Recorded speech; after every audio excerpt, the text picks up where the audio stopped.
Dubai air షోలో ఘోర ప్రమాదం చోటు చేసుకుంది. ఏరియల్ డిస్ప్లేలో పాల్గొన్న ఒక భారతీయ యుద్ధ విమానం ప్రమాదానికి గురి అయి కూలిపోయింది.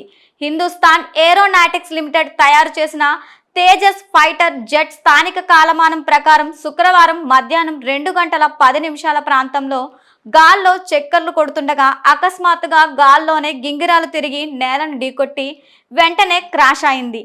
ఆ వెంటనే దట్టమైన నల్లటి పొగ ఆ ప్రాంతం మొత్తాన్ని అలముకుంది. దీంతో అక్కడికి వచ్చిన ప్రేక్షకులు తీవ్ర భయాందోళనకు గురి అయ్యారు.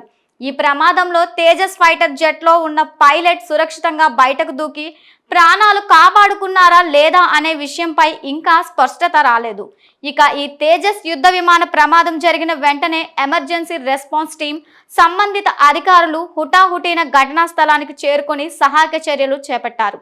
తేజస్ ఫైటర్ జెట్ కూలిన ఘటనకు సంబంధించిన పూర్తి వివరాలను, అసలు ఈ ప్రమాదం జరగడానికి గల కారణాలపై అధికారులు అధికారిక ప్రకటన విడుదల చేయాల్సి ఉంది.